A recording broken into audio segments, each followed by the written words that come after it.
This is day 81 in the journey through the Psalms. We're in Psalms 78, verse 40, to pick up where we left off on day 80. So it reads, how often they disobeyed him in the wilderness and grieved him in the desert. Again and again they tested El and grieved the Holy One of Israel. They did not remember his power, the day he redeemed them from the adversary, and he performed his signs in Egypt, his wonders in the field of Zoan. He turned their rivers into blood, and from the streams they could not drink. He sent swarms of flies that devoured them, and frogs that decimated them.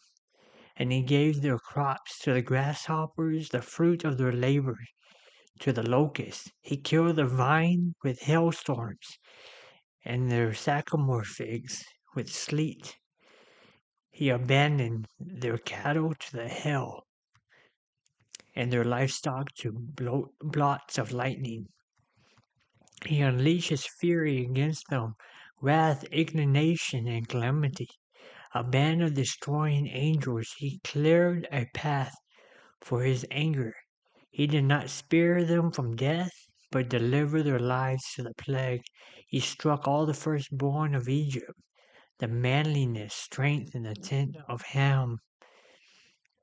So the psalmist is talking about the plagues of Egypt, and he's saying, even after God's people saw God deliver them in all these radical ways, showing all these plagues, and the plagues, each plague had a different um, meaning for a different god of Egypt. So each plague, and I don't know from the top of my head which god represents for each plague, or what plague was attacking which god. But I do know that each plague was attacking a different god. And maybe later on, when I have time, I can sit down and figure out which plague it was connected to which god, and I can do another Bible study teaching on it. That's actually on the to-do list for another Bible study I'm doing. Um, but even after all these miracles, God's people still disobeyed him in the desert, grieved him, and they would not remember his power. They would not remember that they were redeemed, that they were chosen by God in such a radical way. Right here, the manliness of strength in the tent of Ham. Ham was the son of Noah, and Noah cursed Ham because when Noah got drunk after the flood, Ham walks into the tent, sees his father's nakedness, and then goes tells his brothers, "Hey, man, dad is like over there naked inside the tent." He was mocking his dad. So Noah goes and tells Ham, "You're going to serve both of your brothers. You're going to be the slave of your brothers." He got cursed. Where the manliness, strength in the tent of Ham. This terminology in the Hebrew is talking about a sexual drive in the tent of Ham. So it says he struck all the firstborn of Egypt, the manliness, strength in the tent of Ham. I took that when I read it, at first I think, is he speaking against the son of Ham? Or is he saying that the son of Egypt, the firstborn sons of Egypt, are being killed and wiped off the earth, but even the Ham's is being blessed in his tent and having children. But that's another, hey, God is faithful. He's good. 52. He led out his people like a sheep. He guided them like a flock in the wilderness. He led them safely so that they did not fear, but the sea engulfed their enemies. He brought them to his holy land, to the mountain his right hand had acquired. He drove out nations before them and appointed their inheritance. He scattered their tribes of Egypt in their tents. God's people, me and you, we're going to be called sheep. People like sheep. Sheep are the stupidest creature a farmer can have on his lot. So stupid that if one sheep jumps over the cliff into a river, every sheep jumps over the cliff into the river. But he calls his people sheep. Why is that? I don't know. I'm not about to sit here and try and explain that. But I do know that the sheep are the stupidest animal that a farmer can have. But a sheep has a shepherd leading them, taking them on the long journey to the desert. And there's a lot of similarities between a shepherd and the sheep when it comes to God's people and Him. And oddly enough, a lot of the people that God used in the Old Testament, a lot of the prophets, they were shepherds. I believe Moses was a shepherd, and David was a shepherd. Abraham had all kinds of animals. Job also, he had all kinds of animals. But David was called a shepherd before, he was used by God to take down Goliath. But God is a shepherd to his people. He guides them like a flock to the wilderness. He leads them safely so that they do not fear. So easy for us to fear. God is calling us to move and go with Him to a new place, to a place we don't know,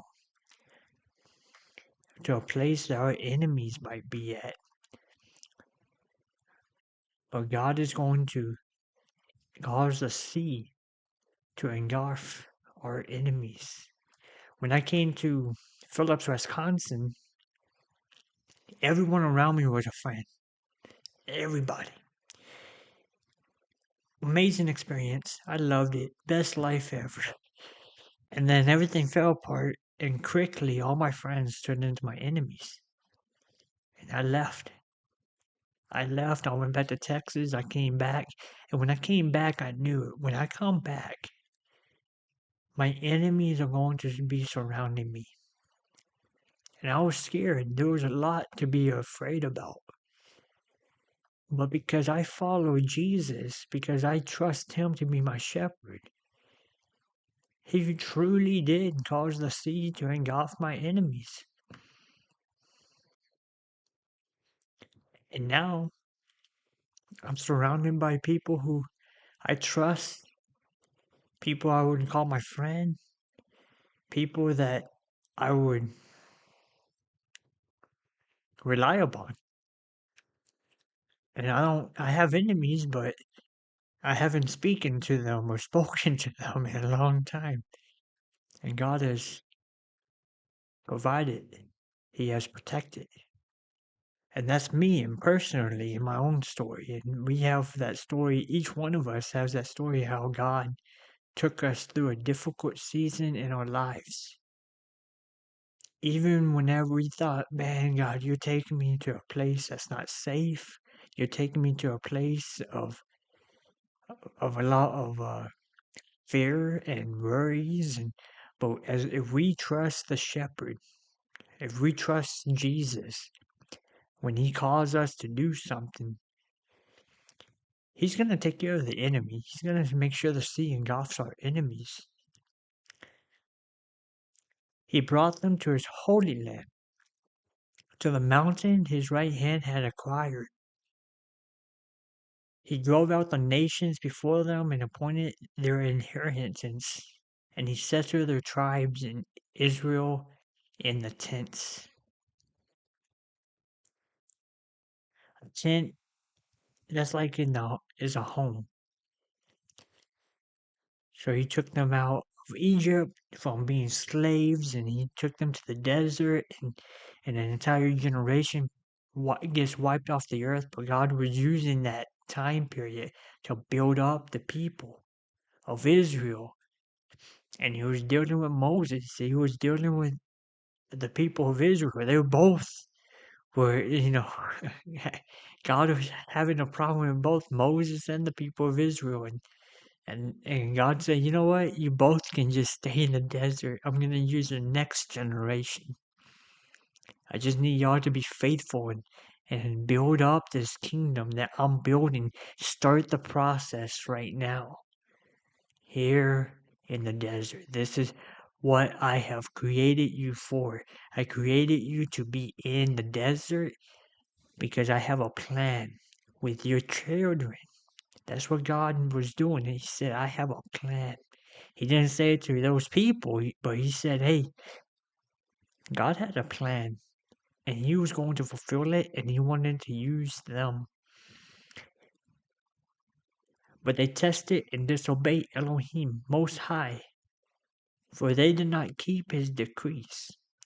They turned back and were faithless, like their fathers.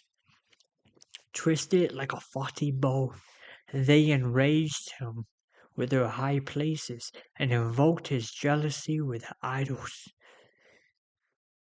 If you read Exodus, after God brings the people of the Hebrews out of Egypt from being slaves, and then he does all these miracles and wipes their enemies off the earth. Then he finally gets them to the mountain. Moses goes up the mountain, and when he comes back down the mountain with the Ten Commandments, the first thing he sees is that they built an idol. They built a golden calf, and they're worshiping the golden calf. And it just angered Moses so much that he broke the Ten Commandments on the ground and then went back up the mountain to go get another Ten Commandments. And it angered God too. It enraged God. It enraged God. It would make me mad too if I was, imagine you're God and you just took this people that were slaves to the biggest nation on earth and you drove them into the desert, destroy their enemies, and the first thing they do is worship some other false god. That's why it says his jealousy was provoked. His jealousy was provoked. When Moses gives the Ten Commandments to Israel in the desert, it starts off, I am the Lord your God who brought you out of Egypt, out of the land of slavery. I am a jealous God. You shall not have any idols before me. A lot of times we think jealousy is a sin. We think jealousy is wrong. And it can be wrong if you use it the wrong way. Like, you know, someone wants to be just like Elon Musk and have Starlink and Twitter and be, President Trump's right hand man. Like, oh, I'm so jealous of Elon Musk, right? Or you can be like a husband that has a wife, and you tell your wife, I don't want you to sleep with another man. Because if you sleep with another man, I'm going to be so angry because of the jealousy inside of me. A husband is jealous for his wife.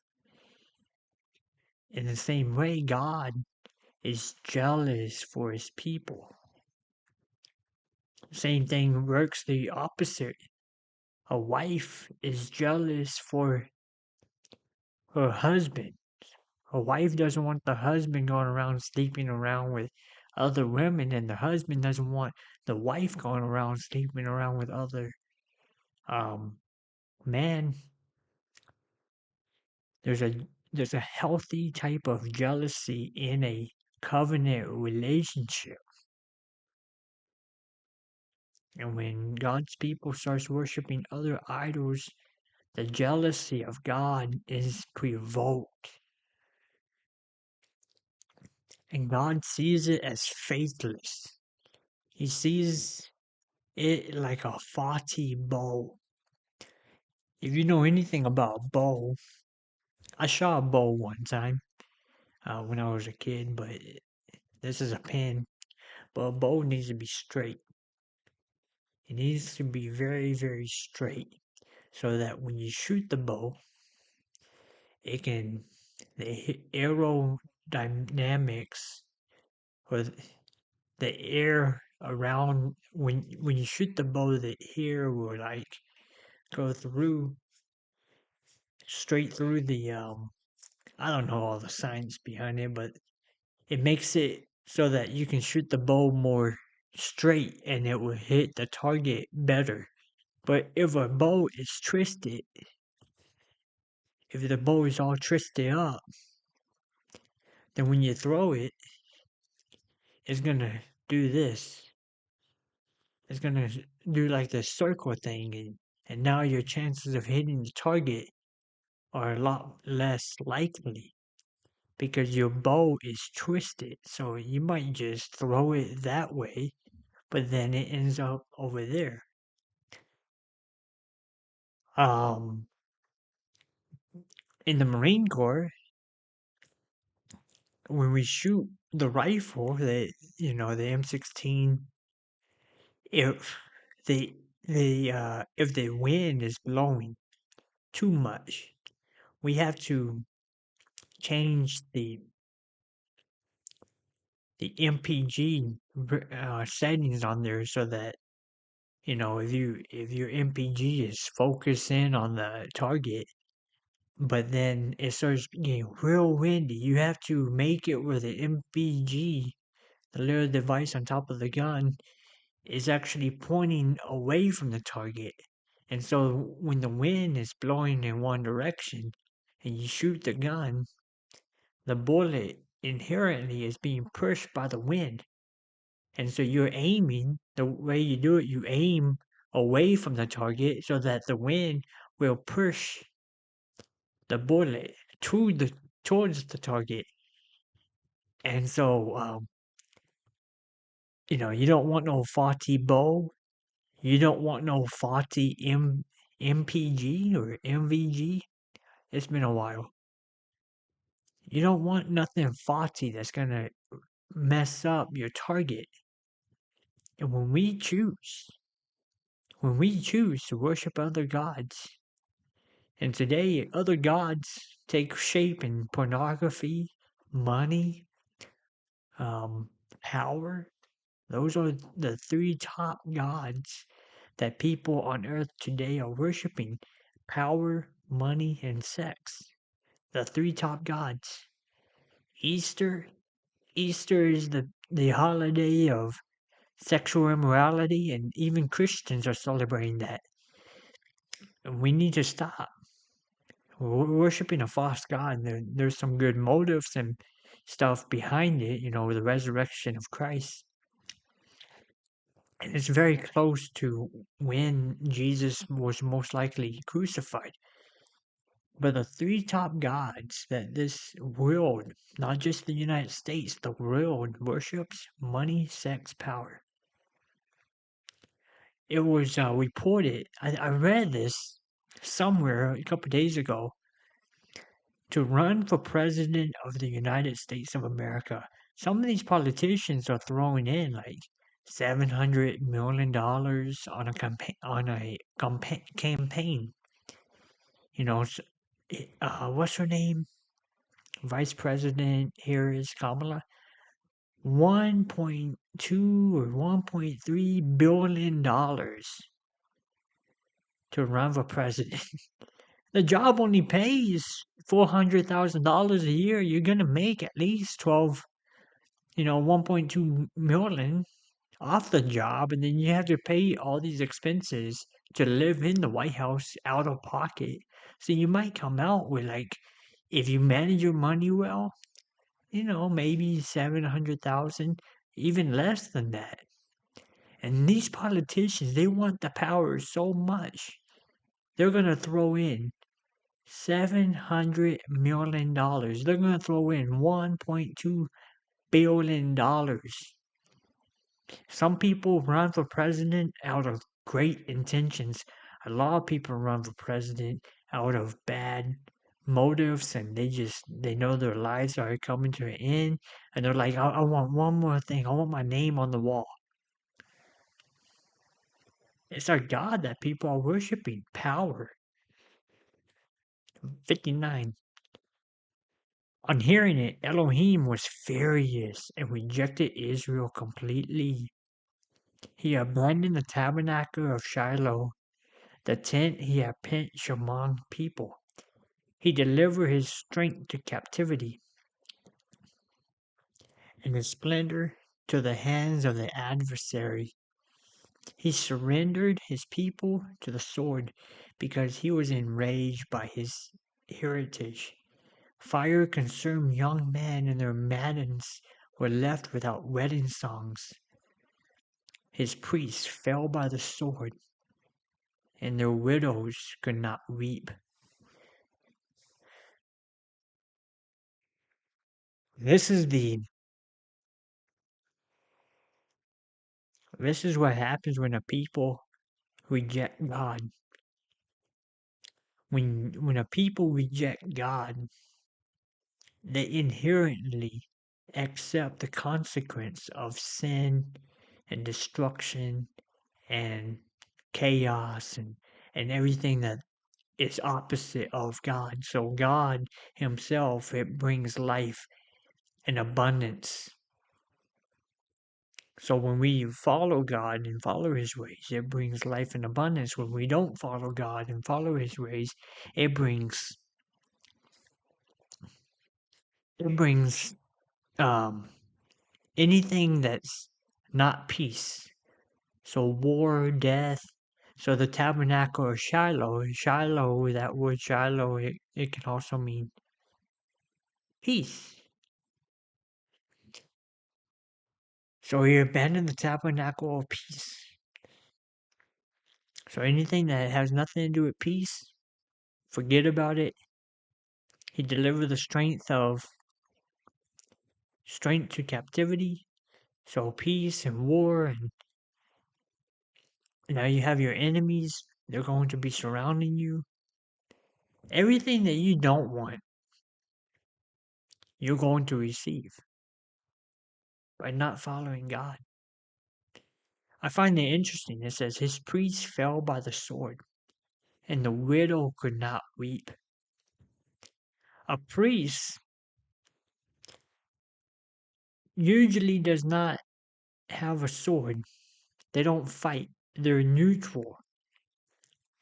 In the military, right before I got out of the military, that we had this chaplain that he was a Catholic priest, and I just met the guy that it was my last time being in a church setting in the military. We were out doing some training, and he was the only chaplain. So I thought I'm gonna go listen to what this guy has to say. The dude said that he himself forgives you of your sins. And I went and told all the Marines, hey man, that guy doesn't have the authority to forgive nobody's sins. Wes, you can't say nothing. You're not the chaplain. I sat there and I was just disturbed. Anytime I hear heresy, it disturbs me. But a priest in the military or a chaplain, they don't have a gun. This particular chaplain was a United States Marine like 20 years before, so I'm sure if he was in a war zone, he could pick up a gun and start shooting, and it'd be just fine. Because once a Marine, always a Marine, right? Simplify, right?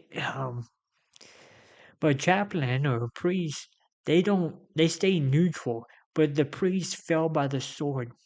And then watch, the widow could not weep. A widow is a woman that lost her husband through some kind of death. He died somehow. And based on what I'm looking at, it looks like some kind of war happened. People are dying. Elohim has rejected the people of God. They have their adversaries coming against them. Talks about a priest falling by the sword. The widow cannot weep. People's lives are being cut short. The Maddens are left without a wedding song. That broke my heart. This one, the most right here. I just think, the one thing I want the most is a wife. And I'm one of the few guys that would say that I dream sometimes about being married and having a wife and kids. One time I had a dream that I was about to get married. No, actually I had two dreams like that. I had two dreams that I was about to get married. Once I find a woman, I don't know who's going to be more excited about getting married, me or her. Most guys are not typically excited about marriage because they don't want to commit, but I can't wait to commit my life to somebody like that. But it broke my heart when I read that. I thought, man, what a sad situation to be in. And it's all because they chose to reject God. They chose to worship false gods. 65. Then Adonai awoke as from sleep, like a mighty warrior overcome by wine. He beat his back to his foes and put them to everlasting shame. He rejected the tent of Joseph, and he refused the tent of Ephraim, but he chose the tribe of Judah, Mount Zion, which he loved.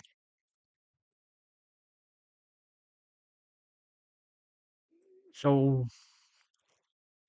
Adonai, where's my notes? I don't have my notes. What does Adonai mean? I think it's in here. I don't memorize the stuff. I'm trying to learn how to code, and I'm learning Hebrew and Greek and everything. So I don't really memorize everything. Adonai, it means Lord, ruler, master, kingship. So I would say Adonai is like he's on the throne. He's the version of God that sits on the throne. And so think of God on a throne, right? It says he's a mighty warrior that overcome by wine. Calls him as a mighty warrior. So I'm thinking, okay, he's like a commander of an army. But he's not just any commander. He's the commander that is front and center. He himself is coming and fighting our foes. There was a commander in, I think, World War One or World War Two.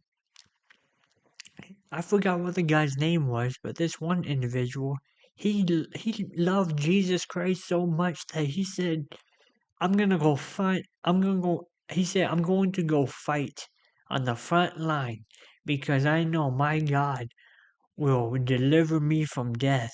Because when my day comes to die, then I'm going to die no matter if I'm on the front line or if I'm back at home. And so this one commander will fight in the front line, and he would live every time because the dude was insane. But um, God is like that. He goes to the front line and he fights for his people. But then watch. He rejected the tent of Joseph, refused the tribe of Ephraim. Joseph is he's the son of, you got Abraham, Isaac, and Jacob. Joseph's the son of Jacob. He gets sold into slavery, and then he ends up being like second in command of Egypt later on during a famine that happens. And God uses Joseph to pretty much save the whole world. He's a image of, a foreshadow of Jesus. Sin being the famine in our lives, and Joseph being like Jesus, bringing salvation, bringing us some good bread to eat, but everlasting bread. And then Ephraim is another tribe. So, and Joseph's two sons each become a tribe of their own. And the tribe of Dan was destroyed by God because of all this rebellion that was going on in the desert. But the tribe of Judah, it says he chose the tribe of Judah, Mount Zion, which he loved. The tribe of Judah is going to be the tribe that Jesus comes from. Jesus is born from the tribe of Judah. I'm going to go ahead and do that. I just do that. I like that better. And then Mount Zion, that's the mountain of God that God loves. That's a very important mountain that we were talking about in Bible prophecy. And then he built a sanctuary like the heights, like the earth he has established forever. Doesn't that just bring you comfort? The earth he has established forever. Science says that one day the earth is going to blow up,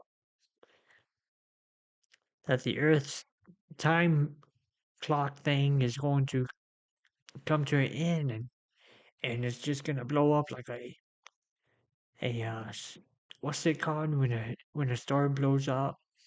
I forgot the name of it, but stars, planets usually blow up after so many years of being in existence. But look, the earth is established forever. So anyone that tells you, oh, we need to go move to Mars because the earth is about to not exist anymore. The Bible says it will exist forever. Now in the new age to come, whenever within Bible prophecy there one day there will be a new earth and a new heaven. And that's after the sin and decay and the triumphant defeat that Jesus will bring. So one day there will be an earth, a new earth, which will be established forever. And maybe then the laws of physics are going to be a little different than what we see now.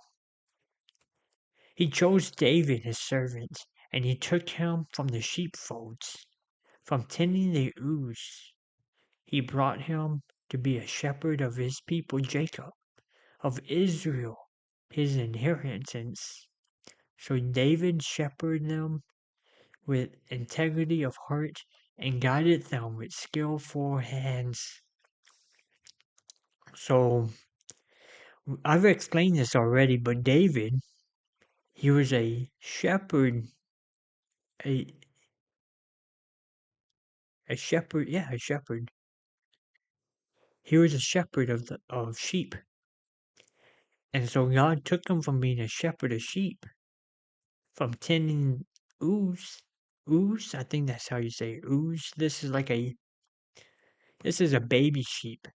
So you got sheep, and then you got sheep's ewes. So baby sheeps, he brought him to be a shepherd of his people Jacob, of Israel, his inheritance. Jacob, his name changes to Israel. And so now God took David and made him a shepherd of the nation of Israel so that he can guide them with skillful hands. And when you read about that, the life of David, a man after God's own heart. That's what it says in the story of David. is that he was a man after God's own heart. And with that being said, this is day 81, part 2 of Psalm 78. God bless you, and I hope you have a great day.